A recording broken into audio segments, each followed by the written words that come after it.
नमस्कार, आपका स्वागत है। होलिका दहन का पर्व संपूर्ण भारतवर्ष में पूरे धूमधाम के साथ मनाया जाता है। इस दिन संध्या के समय एक पवित्र अग्नि जलाई जाती है और उसकी पूजा की जाती है। माना जाता है कि होलिका दहन का पर्व असत्य पर सत्य की जीत के तौर पर मनाया जाता है। होली की पवित्र अग्नि में अपने मन की सभी बुराइयां और विकार भस्म किए जाते हैं और दूसरे दिन एक दूसरे को रंग लगाकर नए उत्साह के साथ नए पर्व की शुरुआत की जाती है। शास्त्रों के अनुसार होली के बाद ही सभी शुभ कार्यों को शुरुआत की जाती है। पुराणों के अनुसार होलिका राक्षस राज हिरण्यकश्यपु की बहन थी। हिरण्यकश्यपु ने अपने पुत्र प्रहलाद को कई बार मारने का प्रयास किया था, क्योंकि प्रहलाद श्री हरि विष्णु जी के भक्त थे। अनेक प्रयासों के बावजूद भी हिरण्यकश्यपु अपने पुत्र को मार नहीं पाए, तो उन्होंने अपनी बहन होलिका को प्रहलाद को मारने का कार्य सौंप दिया और फिर जिस अग्नि में होलिका प्रहलाद को लेकर बैठ गई, उसी में ही जलकर भस्म हो गई। इसी कारण से होलिका दहन का पर्व मनाया जाता है।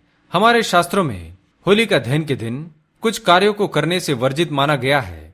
खासकर महिलाओं को इन बातों का विशेष ध्यान रखना चाहिए, नहीं तो उन्हें भयंकर दुखों का सामना करना पड़ेगा। यह पर्व भले ही बुराई पर अच्छाई की जीत के तौर पर मनाया जाता है, लेकिन इसी के साथ ही इस दिन कई प्रकार के कर्मकांड टोन टोट के किए जाते हैं जो हमारे मानसिक स्वास्थ्य पर बुरा प्रभाव डाल सकते हैं।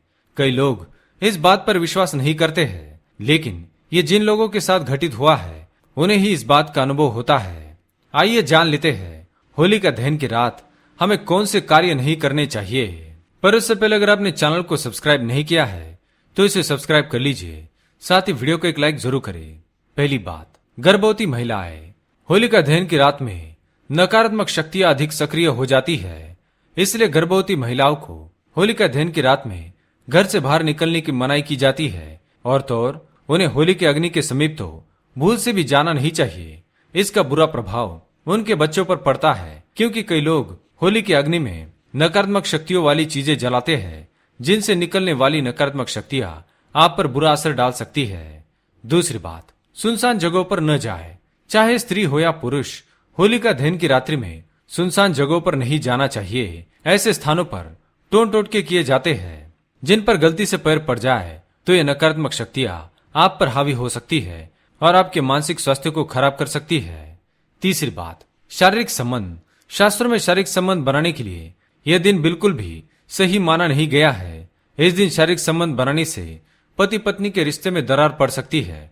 दोनों का एक दूसरे पर विश्वास कम हो सकता है, इसलिए इस बात का विशेष ध्यान रखें। चौथी बात, अगर किसी माता पिता की इकलौती संतान है तो उन्हें होलिका की अग्नि को प्रज्वलित नहीं करना चाहिए। इसे शुभ माना नहीं जाता। अगर आपके 2 बच्चे हैं तो आप होलिका की अग्नि प्रज्वलित कर सकते हैं। पांचवी बात, बाल खुले ना रखें। स्त्रियों के लंबे बाल नकारात्मक शक्तियों को जल्दी आकर्षित करते हैं। यदि कोई स्त्री इस दिन अपने बाल खुले रखकर घर से बाहर निकलती है तो उसके ऊपर नकारात्मक शक्तियां हावी हो सकती है, जिसके परिणाम स्वरूप मानसिक रोग उत्पन्न हो सकते हैं। छठी बात, उधार में ना दे। होलिका दहन के दिन किसी भी व्यक्ति को पैसे उधार में नहीं देने चाहिए। ऐसा करने से मनुष्य को आर्थिक परेशानियों का सामना करना पड़ सकता है। सातवीं बात, स्त्री का अपमान। होलिका की अग्नि एक स्त्री की जलती हुई चिता है। इस दिन भूलकर भी किसी स्त्री को अपशब्द ना कहे अथवा किसी स्त्री का अपमान ना करे, यह अपशकुन कारक होता है।